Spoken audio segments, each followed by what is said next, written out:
Marinose, representando o Instituto Mulheres em Poder. Com a palavra, iniciando agora, nós vamos dar uma acelerada no tempo, porque tem um outro evento começando lá para as 18h30, então nós vamos tentar enxugar um pouquinho, mas dar conta de apresentar todas as nossas falas aqui. Para iniciar, chamar a Sandra Rios, que ela vai conduzir a palestra O Protagonismo das Mulheres no Cenário Político Atual. Sandra.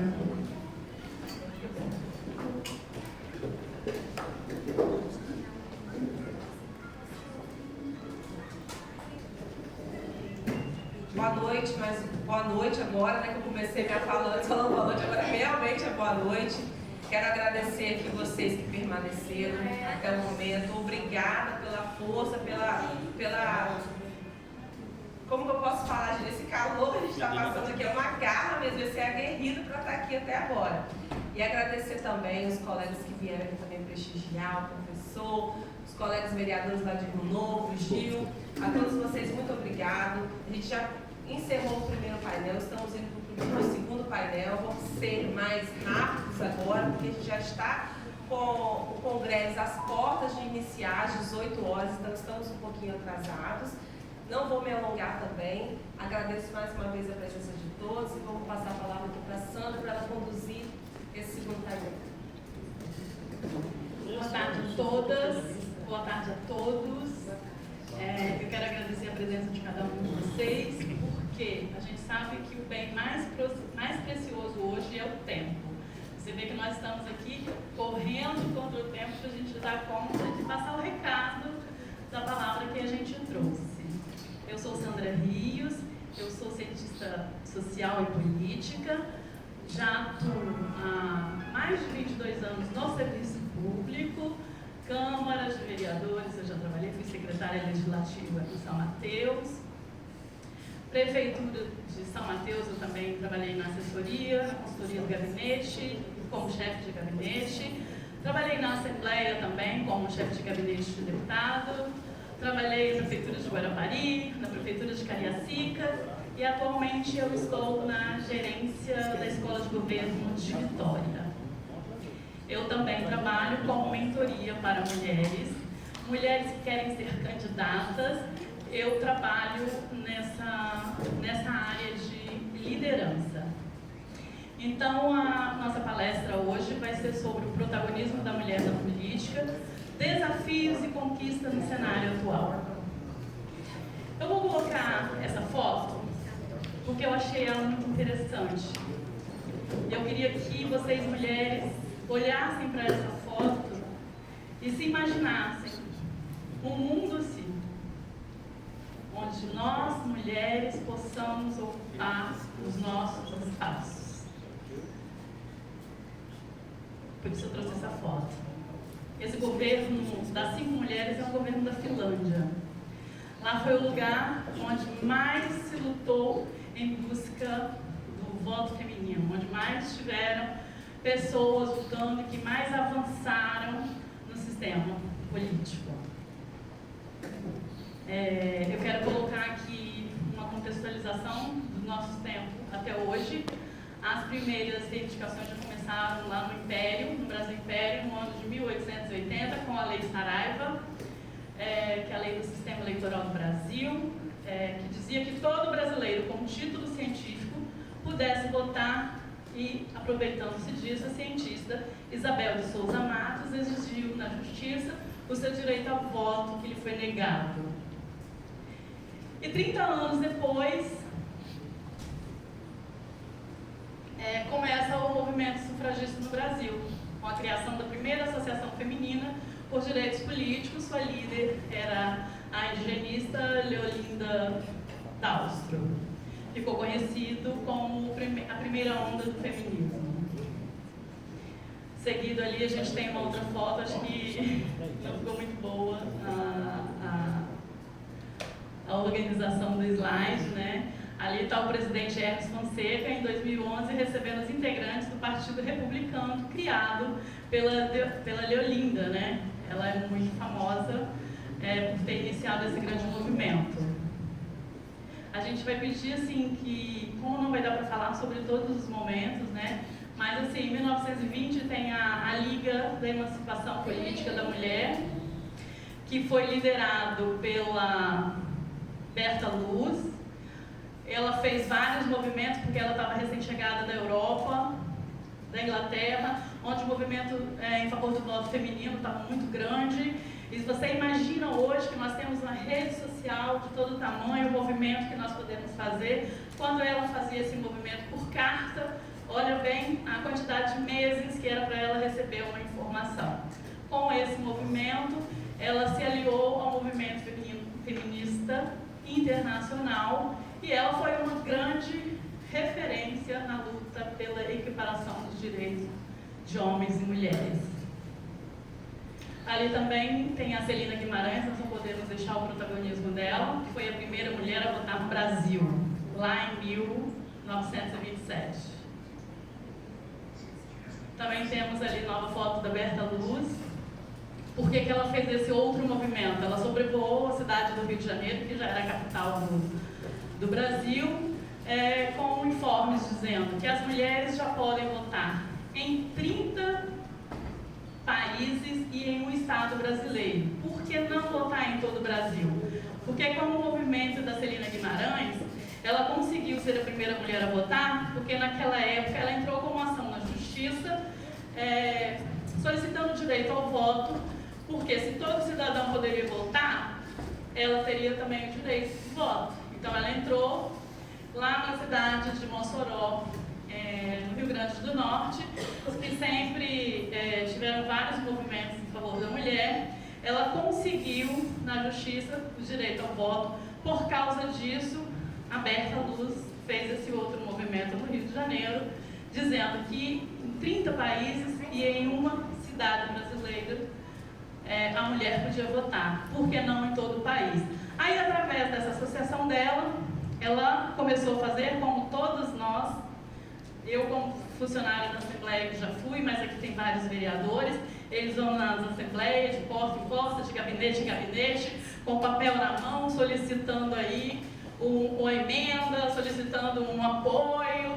Então ela fez a mesma coisa junto com a Associação de Mulheres da época, indo ao Senado, indo ao Congresso, para a rádio, artigos na imprensa. Então ela fez um grande movimento em favor do voto feminino, até que Getúlio Vargas convida ela para poder fazer parte da subcomissão que fez todo aquele movimento com mais outras associações e, enfim, em 1932 foi aprovada a nova Constituição que todas as mulheres brasileiras maiores de 21 anos, alfabetizadas e assalariadas, poderiam votar. Então, foi uma luta grande, mas ainda não foi para todas. Daí veio a Mieta Santiago, dentre outras que a gente também não trouxe aqui. Essa entrou também na justiça para pedir o direito ao voto e o direito de se candidatar. Ela foi candidata a deputada federal, onde só teve um único voto, que foi o dela, e ficou conhecida como a primeira mulher a exercer plenamente seus direitos políticos, porque ela teve o direito de se candidatar, de votar e de se candidatar. Alzira Soriano, nessa levada, também no Rio Grande do Norte, foi eleita a primeira prefeita do Brasil. Ela foi muito criticada porque ela foi levada por um homem, ela teve 60% dos votos, embora ela buscava a questão do voto feminino, mas ela não era aquela mulher tão ativa, mas ela foi a primeira mulher a ser eleita prefeita na época. Com tudo isso, eu encontrei essa foto e fiquei assim, qual a diferença de lá até aqui? Quando você olha para uma foto dessa? Quando que nós vamos ter uma foto como aquela primeira lá no vídeo? Essa é a reflexão que eu quero que a gente faça. Que daqui a 300 anos. Eu quero estar vivo para ver. Mas essa foto é atual aí, olha, de 2022. Olha como é que está o nosso congresso. De 10 vagas, nós temos apenas uma mulher. Nós perdemos 2 vagas. De 3, em vez de nós irmos para frente, nós caímos. Aí ainda perdemos uma senadora. Então, como é que está o Espírito Santo diante disso? É preciso a gente repensar. Assembleia Legislativa, de 30 deputados, nós continuamos ainda com 4. Uma super bem votada, a mulher mais votada da história do Espírito Santo, com 52 mil votos. A novata Camila. Pode passar, por favor.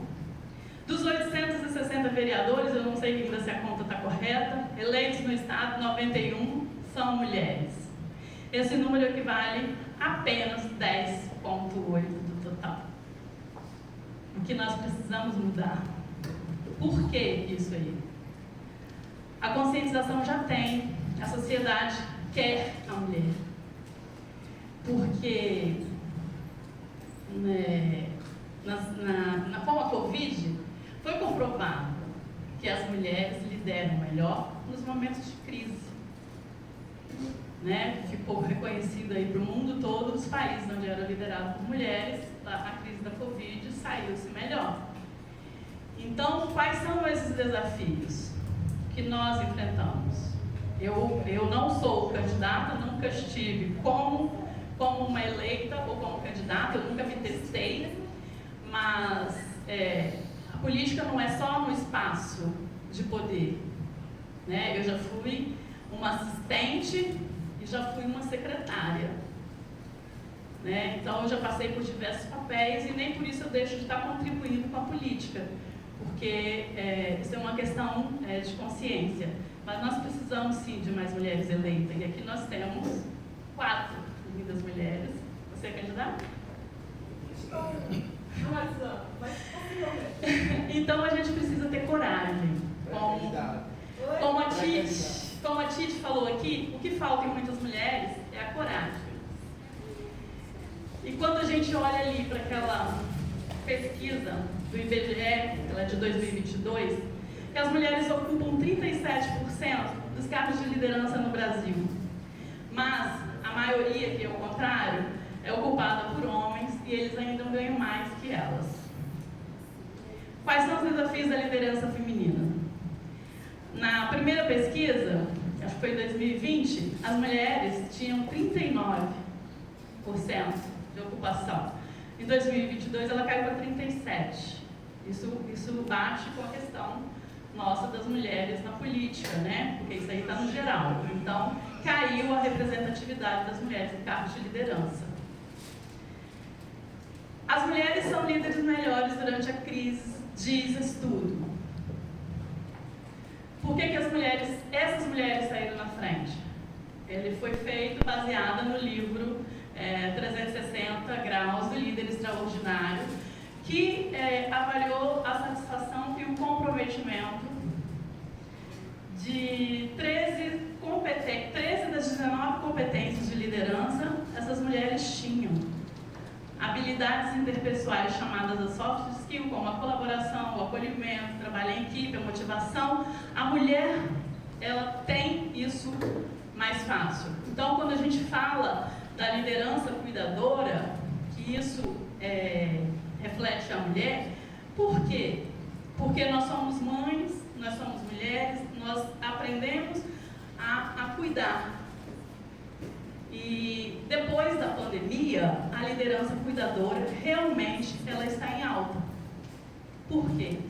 As pessoas perderam muitas coisas. Perderam pessoas, inclusive. Pessoas perderam pessoas. Pessoas perderam riquezas. Pessoas perderam espaço. E com isso, as lideranças também precisam mudar.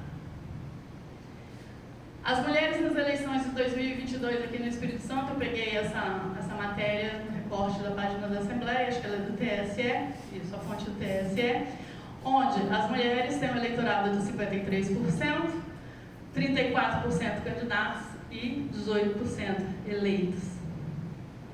Então é preciso a gente olhar para isso com carinho. A Patrícia já tinha trago essas informações. Nós não crescemos no Estado, nós diminuímos, porque nós perdemos uma senadora, nós perdemos 2 deputadas federais.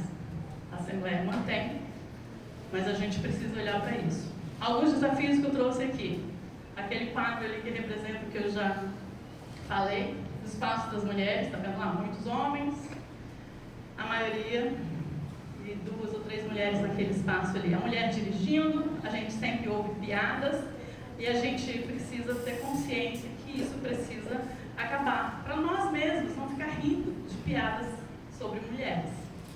Então a gente cresceu aprendendo isso e a gente acaba, né, colocando para frente. Por favor. As mulheres, na questão financeira, ganham menos do que os homens ainda, nos cargos de liderança, de coordenação. O empreendedorismo, a gente tem ali a foto da menina da Nubank. Está bem pequenininha ali, mas ela é uma mulher que se destacou dentro do banco, mesmo grávida. O banco ele trabalha com essa política do envolvimento da liderança. Pode passar. Ali os desafios das mulheres quando elas passam por todo esse processo. Ela tem medo, ela tem o sentimento de desvalorização, da ansiedade, e isso influi na hora dela decidir se ela é candidata ou não, porque por tudo que já foi falado aqui, a mulher cresce, a mais dotada ali de São Gabriel da Palha, então ela começa a incomodar. E a gente precisa trabalhar essa relação desses sentimentos de desvalorização. Nós podemos sim ir aonde nós quisermos. O lugar de mulher é onde ela quiser, inclusive na política. O espaço da política está aí, é muito grande, a gente tem que aproveitar, porque a gente tem aí o TSE, que tem trabalhado várias campanhas fortemente, incentivando as mulheres. A questão do recurso financeiro, isso foi da vida toda, tanto para homens quanto para mulheres. Por que eu falo isso? Porque eu sempre trabalhei com os homens e eu sei que os partidos, eles não direcionam verbos para quem é candidato a vereador, nem vereadora. O recurso vem para candidaturas federais, porque o dinheiro são para os diretórios nacionais. E eles distribuem para os estados a quantia que eles querem. Eu não sei como é que são feitos esses acordos, mas não são todos os partidos que recebem. Então, é preciso avaliar essa questão. Além do recurso, você tem a questão emocional, que precisa ser trabalhado, e a síndrome do impostor, que a gente acaba desenvolvendo por causa daqueles sentimentos. O que é a síndrome do impostor? É a síndrome de que nós não somos capazes, que a gente não tem competência para estar no cargo público. Eu falo isso porque lá em 2001, eu entrei pela primeira vez para trabalhar no cargo público. Eu entrei como uma assessora e 1 ano e meio depois teve a oportunidade de chefia de gabinete. E quando eu fui desafiada e me ofereceram, eu simplesmente não me senti pronta. E eu descartei, né? Eu trabalhava fazendo os projetos de lei, eu cuidava da estrutura administrativa dos cargos comissionados, das negociações, mas na hora de eu assumir o cargo de chefe de gabinete, eu recuei. Aí eu chamei o quê? A minha colega que era subprocuradora, e ela que era minha parceira na hora dos projetos de lei, e falei, não, acho que tem que ser você, eu não tenho condição. Eu falei que eu não tinha condição de assumir isso. Só que a gente não pode fazer isso, a gente tem que desafiar. Porque hoje conhecimento tem, né? Conhecimento tem em tudo quanto é lugar. Então, se você tem uma boa prática, os desafios vêm, você se prepara, vai lá, eu assumo e depois eu faço. No serviço público, a gente tem condição de fazer isso. A minha amiga assumiu e nós ficamos na parceria, ela chefe de gabinete, eu na sub, e a gente foi assim por um bom tempo. Porque essa síndrome do impostor aconteceu comigo lá atrás. E a síndrome do impostor é isso que eu falei, né? A excessiva autocobrança é a necessidade de se mostrar competente quase que o tempo todo. Né? Então, pode passar. Isso aí são as soft skills que nós já falamos lá, pode passar. Essas aqui são as habilidades que as mulheres precisam se desenvolver para se sentir mais segura, para se sentir mais tranquilas, né, com orientação para resultados, trabalhar, a mulher já é empática, a mulher já tem acolhimento, ela já tem inteligência emocional, fácil de adaptabilidade. A Covid mostrou isso aí muito bem, que nós somos capazes, né, quando tivemos que todo mundo retornar para casa, os professores, se adaptar à tecnologia. Então, nós somos incapazes, nós podemos, e a minha contribuição hoje fica por aqui. Eu agradeço imensamente a oportunidade e uma boa tarde, boa noite e um resto de evento maravilhoso para todos nós. Obrigada.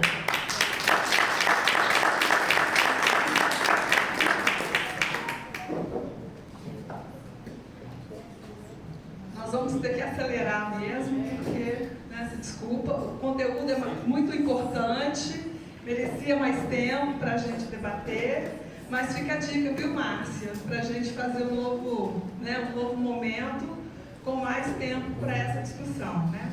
Agora eu vou convidar a secretária municipal de Política para as Mulheres, Cultura e Habitação, Miriam Souza Cruz, de Baixo Mandu.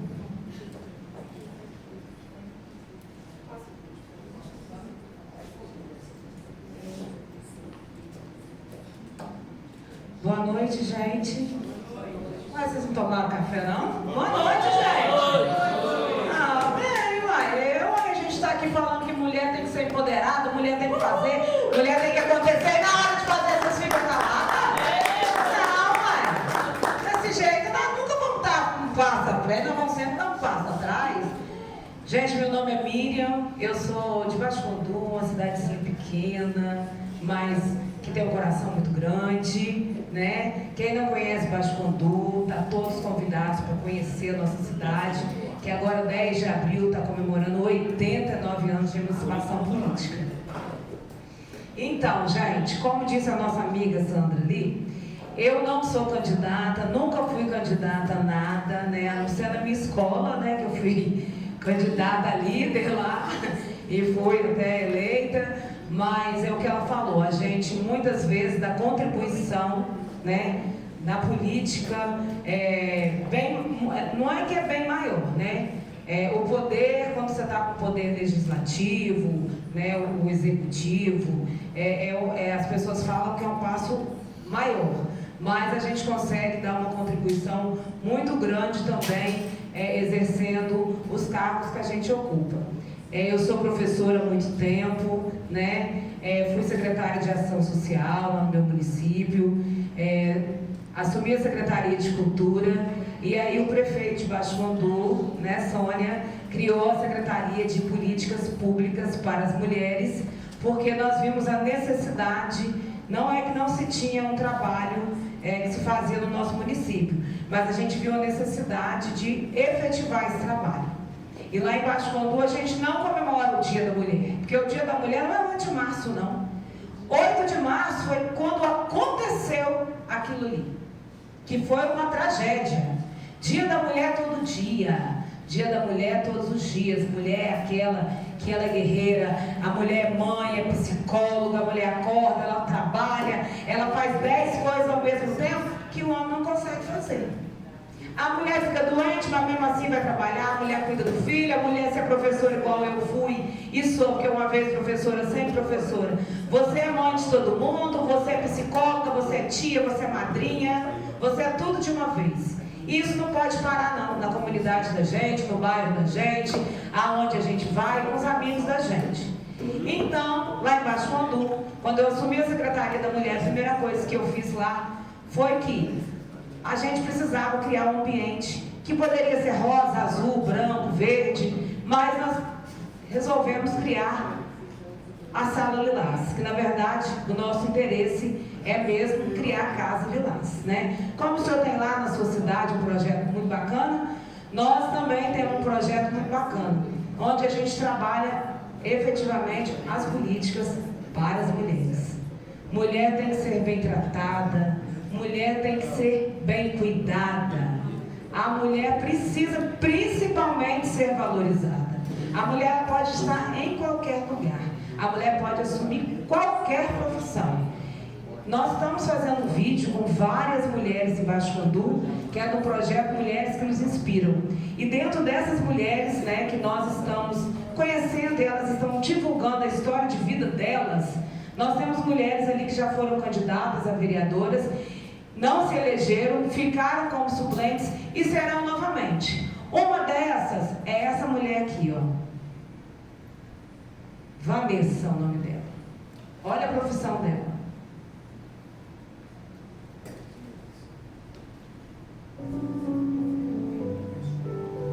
Vanessa Vermelho, eu tenho 21 anos e sou operadora. Gosto muito do que eu faço, foi um pouco disso, mas assim, eu gosto bastante. É uma coisa que eu sempre ouvi que não ia dar certo, porque só tem homem, né? Mas eu teve a ajuda da minha mãe, da minha irmã, de meninos do meu grado também, eu fui bastante com isso. Eu gosto muito.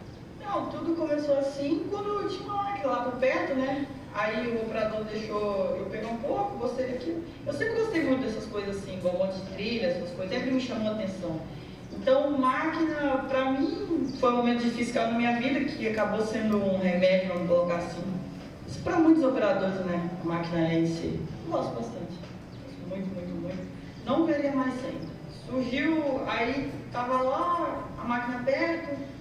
Aí deixou eu pegar, eu falei pra minha mãe, você é operadora? No momento ela falou que eu tava doida, mas passaram a fazer seus 2 anos, que eu fui sozinha. Foi difícil, teve muito não, né? Tirando de tudo, você quiser fazer algo, a única pessoa que pode impedir você é você mesmo. E eu penso que sobre você escolher algo é porque se tá ali com você é algo que primeiramente Deus colocou no seu coração. E depois é uma vontade que você tem. Eu acho que você não pode olhar as pessoas, o que elas vão falar, o que elas pensam, o que elas acham. Eu nunca liguei para a opinião dos outros, nunca liguei. Acho que se você tem vontade de fazer alguma coisa, você deve fazer. E lá que não tive vontade. Agradeço muito quem hoje me ajudou para estar aqui. Eu acho que se você tem vontade de fazer algo, você deve fazer, você não deve olhar as pessoas. Bom, e Vanessa, ela veio lá do Córrego Paneleiras. Esse Córrego Paneleiras é lá no meu Baixo-Candu, no distrito, né? E Vanessa, ela está numa profissão que todo mundo fala que só homem pode ocupar, né? E Vanessa é uma operadora de máquina, foi muito criticada, gente, sabe por quem? Pelas mulheres, quando Vanessa começou. Pelas próprias mulheres, que não acreditavam que ela podia exercer essa profissão. Não foi os homens, não. Ela tem uma parte do vídeo, porque nós enxugamos muito, porque senão ia ficar muito grande para ir para as redes sociais, né? São várias histórias. Nós já contamos, nós ficamos de contar 30, né, Sônia? Acho que nós vamos contar 100. Porque são histórias muito fantásticas. E Vanessa, quando começou, ela foi muito criticada. Porque essa profissão é uma profissão de homem. O que essa mulher está fazendo aqui no meu lugar? E não era só, um só falou. Agora as outras mulheres não. Elas criticavam ela, falavam que ela não podia operar máquina, que tinha outras profissões. Então, ela superou os desafios e correu atrás. Porque a gente tem que fazer também o que a gente gosta, não o que as pessoas querem. Você não tem que fazer nada para agradar os outros. Você tem que fazer para te agradar. Esse negócio você tem que fazer, eu vou fazer porque vou agradar o A e o B. Não, você tem que fazer para te agradar. E esse aí foi o sonho dela, como de tantas outras que nós estamos colocando nas nossas redes sociais, do nosso município, né, lá na Prefeitura de Baixo-Candu, contando a história dessas mulheres. Desde que eu comecei a dar aula, eu sempre trabalhei a questão da violência doméstica. Para quem não sabe, eu tenho uma lei Maria da Penha e não tive vergonha de denunciar. E quando cheguei para denunciar, o mais engraçado disso tudo, que uma mulher chegou para mim, que era escrivã, e falou comigo, sabe o quê? Por que você veio denunciar? Todo mundo que denuncia tira. Eu falei, mas eu não sou todo mundo. Esse é o seu papel? Ao invés de encorajar, você está desencorajando, então você está no lugar errado, falei com ela. Então, gente, é muito importante a gente ter mulheres que realmente lute, que briguem pelos nossos direitos. Não estou falando que os homens não brigam, não, eles brigam pouco, né? Mas nós brigamos. E lá na minha casa, como eu vi não sei qual falando, que a mulher precisa de um ajudar o outro, isso aí até que eu não posso negar, né? Eu trouxe até meu marido comigo, né, que me acompanha, e ele que faz o almoço para mim. Ele que cuida da minha casa. Parece que não, mas porque eu não tenho tempo, gente, de cozinhar. Não é que eu não gosto, é que eu não tenho mesmo. Mas, final de semana a gente cozinha um pouquinho, né? Mas é isso aí, gente. É ruim de falar que não cozinha você? Não, pois é. Mas ele cozinha todo dia. Ouviu, né? Pois é, gente. Então a gente tem que lutar pelos nossos direitos. Eu fui mãe, né, bem mais velha, meu filho tem 7 anos.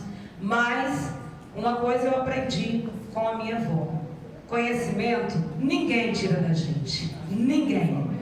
E aí, gente, com essa fala eu termino a dizer para todas vocês, homens e mulheres, conhecimento, você morre, minha avó falava, a gente morre e leva, porque esse ninguém tira da gente. E mulherada, vocês que querem, que têm vontade de se candidatar, não fique só na vontade, se candidate, coloque o seu nome à disposição, sim, por que não? Tchau, gente, que meu tempo acabou. Um beijo no coração. Vamos reivindicar, viu, César? A nossa harmonia que nós estamos agora correndo aqui. Bom, vamos chamar agora a Céia Poubel para dar a contribuição dela para a Associação Palavras de Mulher. E a Céia também, além da Associação Palavras de Mulher, tem uma grande experiência na gestão pública. Céia. Boa noite para todo mundo. Eu estou muito feliz de estar aqui com vocês. Eu estava pensando, ouvindo Miriam falar, conheço Miriam há muitos anos, fui moradora de Baixo Guandu também. E aí eu fico, quando ela falou da escrivã, parece que eu estou escutando, que eu ouvi. Eu vim para Vila Velha, eu moro em Vila Velha há 24 anos. Eu vim para Vila Velha porque eu sofri muita violência doméstica, muita. Na minha época não existia lei Maria da Penha. E eu fui nessa mesma delegacia denunciar. Meu ex-marido é um homem de família tradicional, né? E aí eu ouvi o que você fez para ele te bater assim. Você deve ter feito alguma coisa. É sempre assim. E aí eu vim para Vila Velha, não aguentei mais, porque chegou um momento em que eu ia fazer uma besteira. Lá na quilômetro 10, você conhece. Eu iria, hoje eu poderia estar presa, porque eu iria matá-lo dormindo, com um machado. Então eu resolvi vir embora, peguei meus filhos, entreguei para minha mãe em Minas e morei na rua. Muitos não sabem. Foram 6 meses. Deixou as coisas lá em casa? Foi. Deixei na casa de Miriam. Foram 6 meses comendo comida do lixo. Mas aí eu tive a mão de uma pessoa que hoje é do seu partido, Luiz César Marido.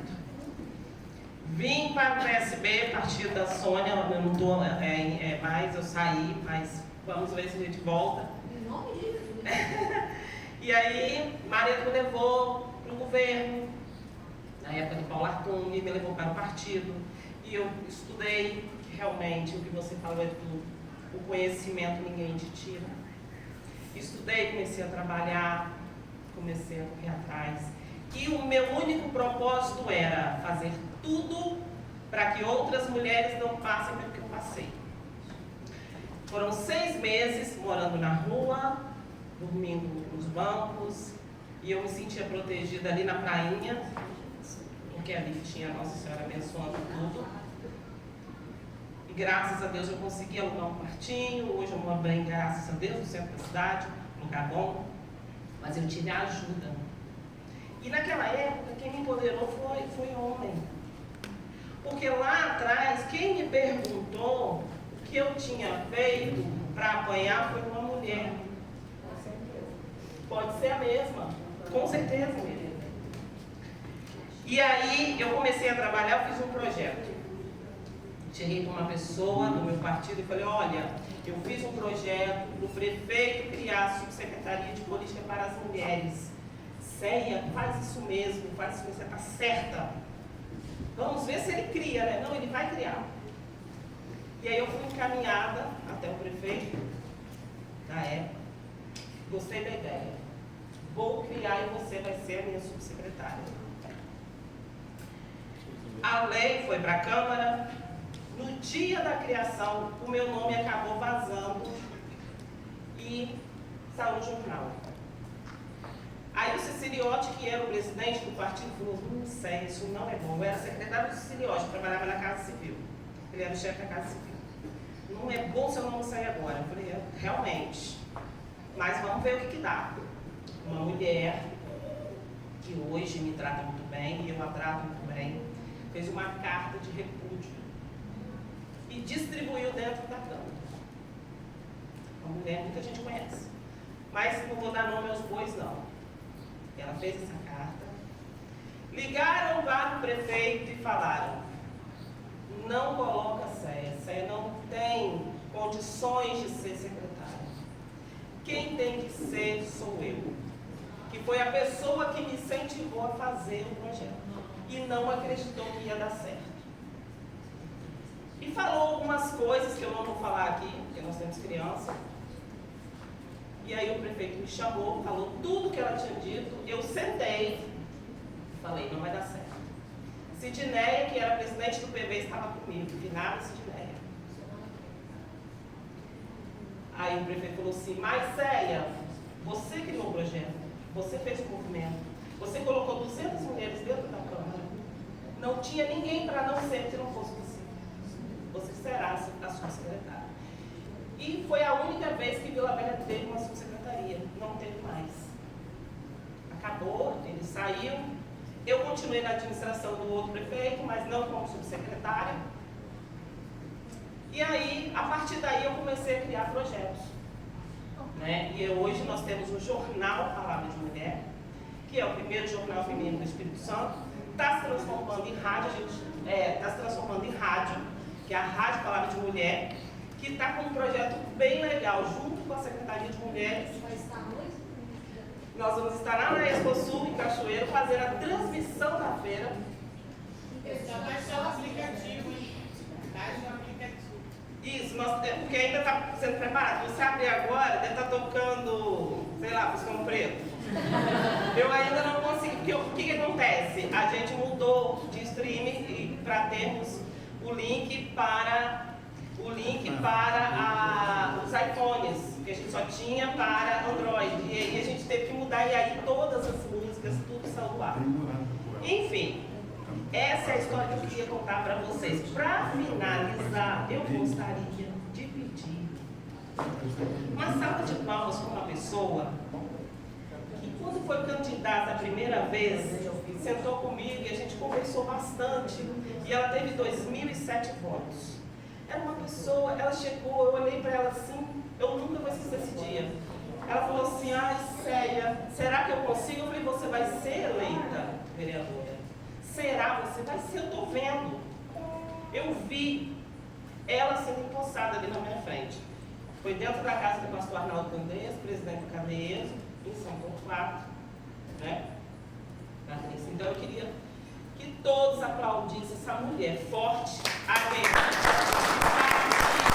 trazer a mulher com maestria. E você, Miriam? Quero dizer que eu estou muito orgulhosa pela sua trajetória, pela sua vida. Eu estava vendo as coisas, o seu trabalho que está incrível.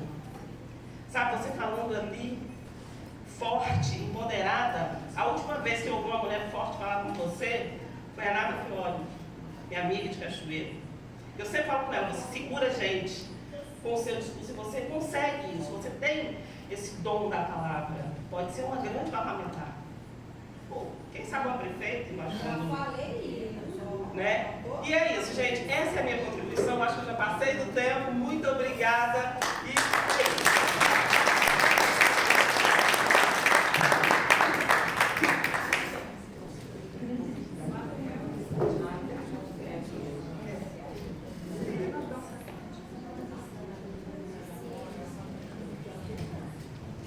Bom, eu está apresentando aqui, a gente não vai ter os slides que eu preparei, mas eu vou tentar passar rapidamente.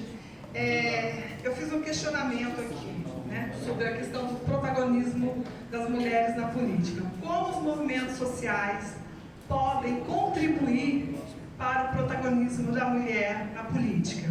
E é esse o objetivo do Instituto Mulheres no Poder. Nós somos fruto da pandemia.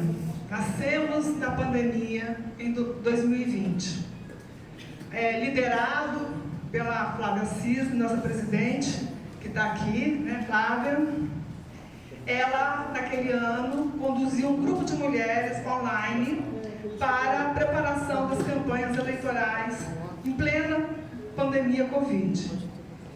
E foi um ano que foi muito difícil para todas as mulheres candidatas.